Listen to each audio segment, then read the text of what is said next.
Rotation घूर्णन।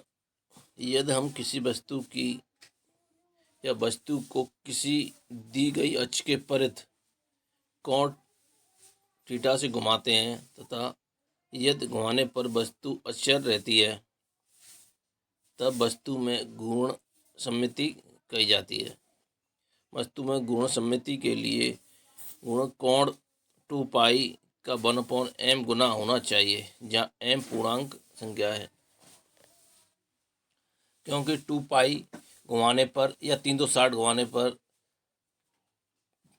जालक अपरिवर्तित रहता है, अर्थात थीटा की वैल्यू जो 2 पाई अपॉन m को गुण अक्ष की गुणकता कहते हैं। गुण सममिति के प्रकार। गुण सममिति 1 से 6 तक गुणांकों के रूप में दी जा सकती है। यह एक कोणीय, द्विकोणीय, चौकोणीय आदि हो सकती है। इनमें पंचकोणीय संरचना नहीं होती।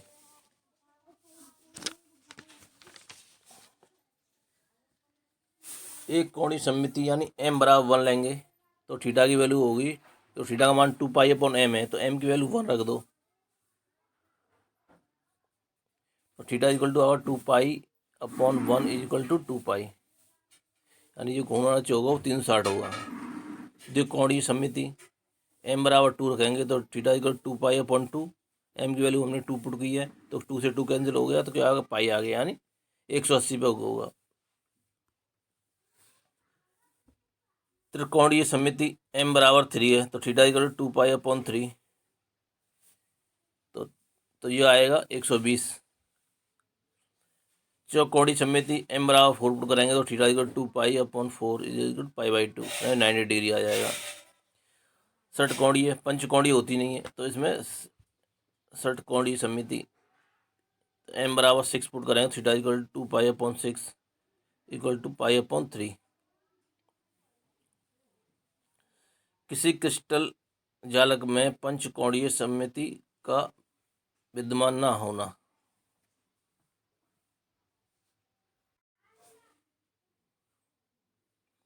किसी क्रिस्टल जालक में पंचकोणीय सममिति का विद्यमान न होना।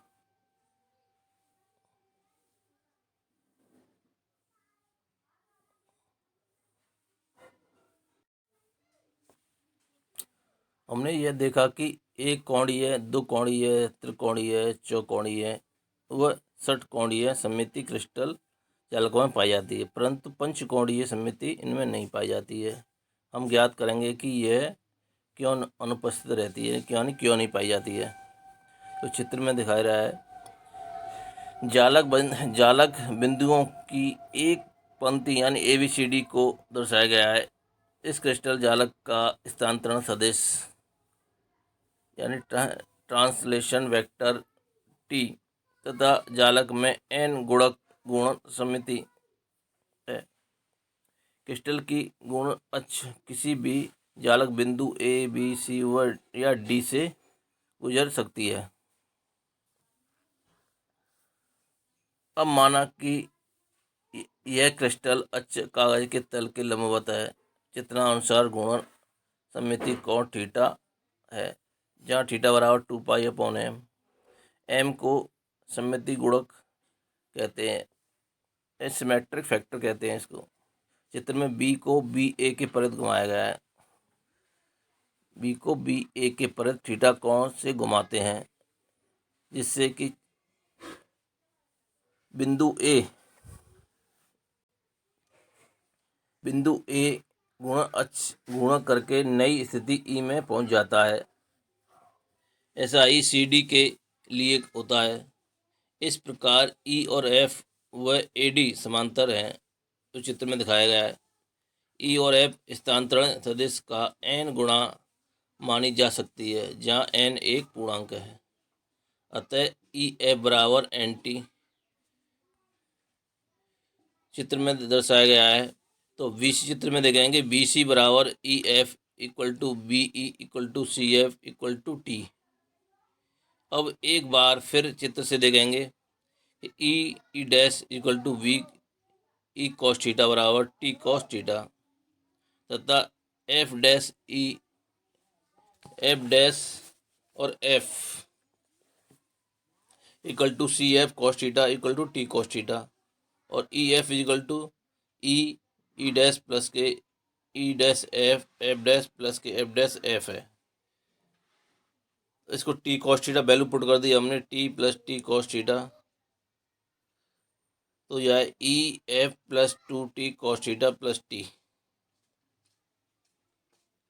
समीकरण B, two T cos theta plus K T equal to N theta.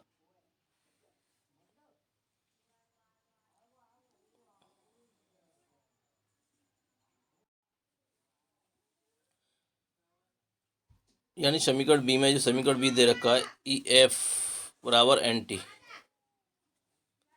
तो इसमें हमने ई एफ की वैल्यू पुट कर दी, तो two T cos theta plus K T equal to N T.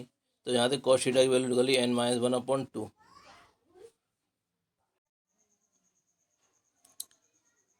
जहाँ N minus one equal to P, एक पूर्णांक होगा क्योंकि एन भी एक पूर्णांक है, अतः कॉस थीटा की वैल्यू जो होगी पी अपॉन टू। यदि पी की वैल्यू जीरो है तो कॉस थीटा जीरो होगा। अतः त्रिकोणमितीय समीकरणों से theta equal to pi by two या थ्री पाई अपॉन टू। यदि पी की वैल्यू वन है तो कॉस थीटा बराबर आएगा वन बाई टू। तब थीटा के निम्न मान होंगे, theta equal to pi by three होगा।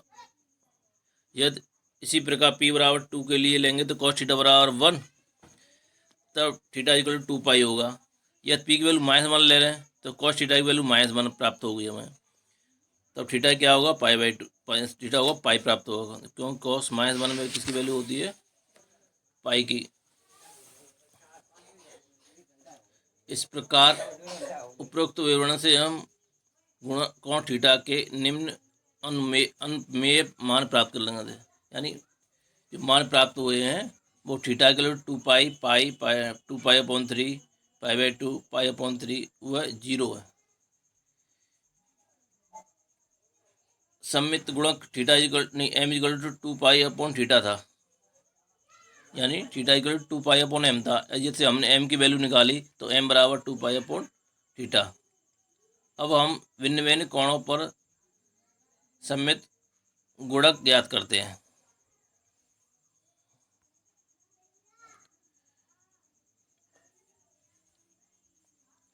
यह थीटा की वैल्यू टू पाई है, तब एम की वैल्यू क्या होगी वन प्राप्त होगी। यह थीटा की वैल्यू पाई है, तब एम की वैल्यू टू प्राप्त होगी। यह थीटा की वैल्यू पाई बाई थ्री है तो एम की वैल्यू थ्री प्राप्त होगी। यह थीटा की वैल्यू पाई बाई टू है तो एम की वैल्यू फोर प्राप्त होगी। यह थीटा की वैल्यू पाई बाई थ्री है तो एम की वैल्यू सिक्स प्राप्त होगी। यह थीटा की वैल्यू जीरो है तो एम की वैल्यू क्या होगी इन्फिनिटी। यानी जो थीटा के जो मान निकाले हमने सब पर रखे तो एम के जो अलग अलग भिन्न भिन्न मान निकले। इस प्रकार स्पष्ट है कि केवल अनुमेय स्थितियाँ वन टू थ्री फोर व सिक्स गुणक पूर्णांकों की हैं। इसमें फाइव नहीं है, क्या नहीं है फाइव तो नहीं है, तो वन है टू है थ्री है फोर है और सिक्स है। तो एम के जो वैल्यू निकली है हमारे पास एम को वन प्राप्त हुआ है, एम को टू प्राप्त हुआ है, एम की वैल्यू थ्री प्राप्त हुई है, एम की फोर हुई है और एम की वैल्यू सिक्स प्राप्त हुई है। एम की वैल्यू फाइव प्राप्त नहीं हुई है हमें, तथा इसमें एन गुणन समिति अनुपस्थित है। अतः प्रयुक्त विवरण से स्पष्ट है कि क्रिस्टल में पंचकोणीय समिति प्राप्त नहीं की जा सकती।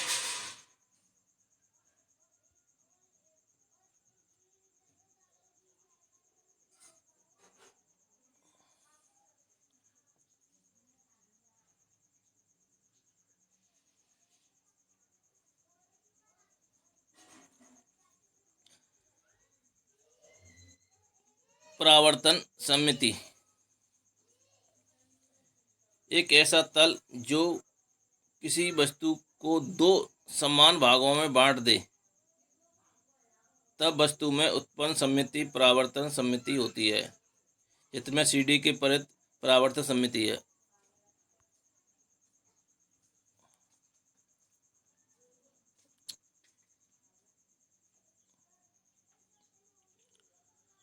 उत्क्रमण समिति क्रिस्टल संरचना में उत्क्रमणीय समिति कहलाती है।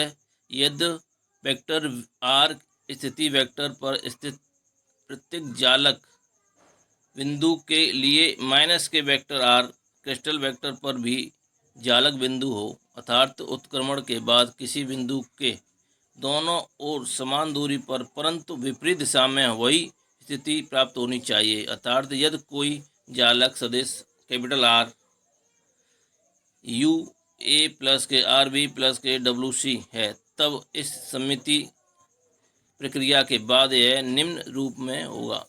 R डैश इक्वल माइनस के R minus R equal minus के U A माइनस के B B माइनस के W C।